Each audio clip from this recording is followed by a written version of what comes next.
샬롬 평안하십니까? 9월 16일 금요일 함께 말씀 묵상하겠습니다.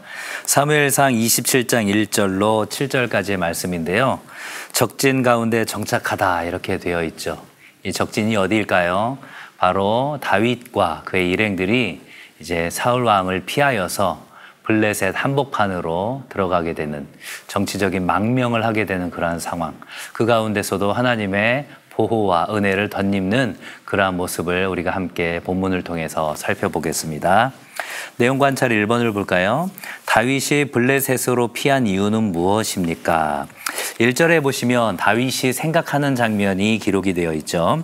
다윗이 그 마음에 생각하기를 내가 후일에는 사울의 손에 붙잡히리니 블레셋 사람들의 땅으로 피하여 들어가는 것이 좋으리로다.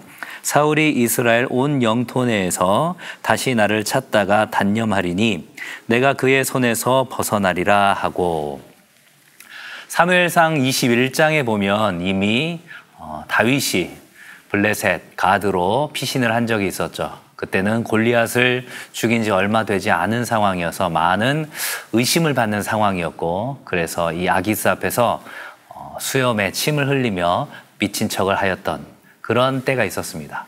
하지만 이제는 상황이 달라졌죠. 가드왕 아기스 역시도 다윗 왕과 사울의 관계가 좋지 못하다라는 것들을 이미 알았을 것이고, 다윗 역시도 600명 그리고 그들의 식솔까지 합하면 거의 한 2,000명가량 되는 사람들을 데리고 광야에서 지속적으로 그렇게 피신한다는 것이 쉽지 않았을 것입니다. 영적으로 육적으로 많이 지쳐있는 다윗이 그러한 정치적인 모험을 결단하게 되는 것입니다. 2번을 볼까요? 다윗이 망명할 때 함께한 사람들은 어떤 사람들입니까? 2절과 3절에 보시면 함께 했었던 600명이 나와 있고, 그리고 이 600명 뿐만이 아니라 그들과 함께 있었던 가족들이 있었다라는 것들을 또한 3절을 통해서 확인할 수 있습니다. 다윗 역시도 아히노암과 아비가일이라는 그 두 아내가 있었다라는 것이죠. 다른 그 600명 역시도 가족들이 있었다라는 것들을 생각하면 거의 한 2,000명가량의 사람들이 이제 정치적인 망명을 하는 상황이다, 이렇게 보시면 될 것 같습니다. 그렇게 가드왕 아기스에게 찾아간 다윗이 요청한 내용이 무엇이었을까요? 5절을 보시면 다윗이 아기스에게 이르되 바라건대 내가 당신께 은혜를 입었다면 지방 성읍 가운데 한 곳을 내게 주어 내가 살게 하소서. 당신의 종이 어찌 당신과 함께 왕도에 살리까 하니, 이 가드 지역에서 다윗과 그의 일행들 한 2,000명이 함께 거주한다는 것이 다윗 입장에서도 굉장히 불편한 일이었고, 왕인 아기스 입장에서도 쉽지 않은 정치적인 부담이었습니다. 그래서 그쪽에서 조금 떨어져 있는 약 한 30-40km 정도 남서쪽으로 떨어져 있는 그 시글락이라는 지역을 이제 아기스가 다윗에게 하사를 하게 됩니다. 고대 근동 지역에서 왕이 하사를 한 지역은 이제 그 가문이 계속해서 그 땅에 대한 소유권을 인정받게 됩니다. 그래서 오늘 본문에서도 그런 표현을 쓰죠. 6절에 보시면 아기스가 그날에 시글락을 그에게 주었으므로 시글락이 오늘까지 유다 왕에게 속하니라. 이 시글락이라는 지역은 약 400년 전에 이제 여호수아가 시므온 지파와 유다 지파에게 주었던 땅입니다.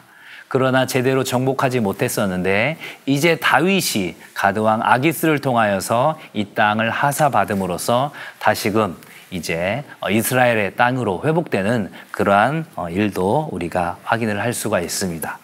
연구와 묵상 4번을 한번 볼까요?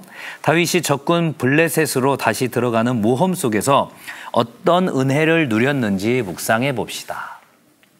많은 성경학자들은 다윗이 이렇게 다시금 블레셋으로 들어간 것에 대해서 하나님께서 기뻐하시지는 않았을 것이다, 이렇게 해석들을 합니다. 결정적으로 매 순간마다 다윗이 여호와 하나님께 그 모든 것들을 물었는데, 오늘의 본문에서는 그 어디에서도 여호와 하나님께 그 모든 것들을 물어보았다라는 기록이 없죠.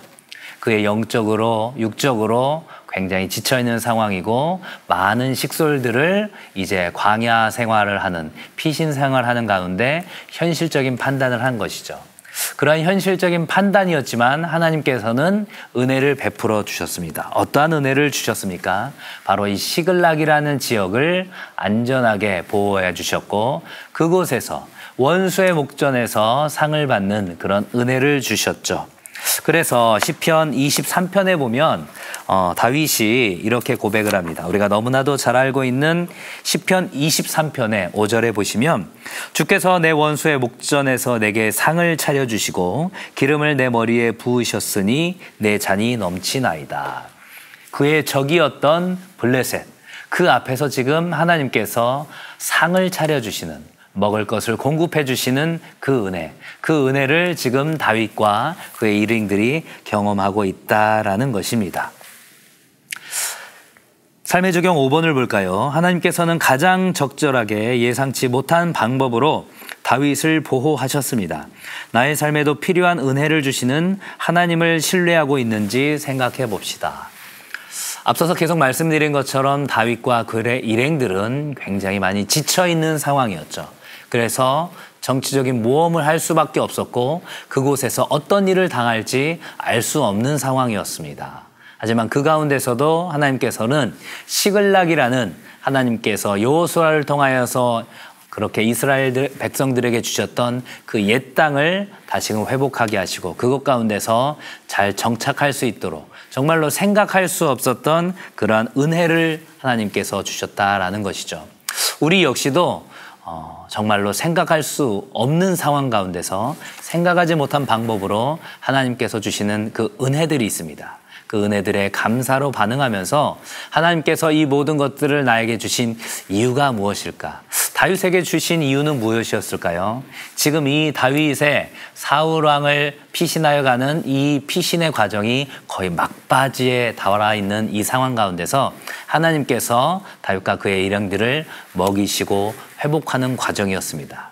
우리 역시도 하나님의 그 은혜를 통하여서 우리의 영혼과 육체가 회복하게 되는 그런 기쁨을 누릴 수 있게 되기를 주님의 이름으로 간절히 축원합니다. 감사합니다.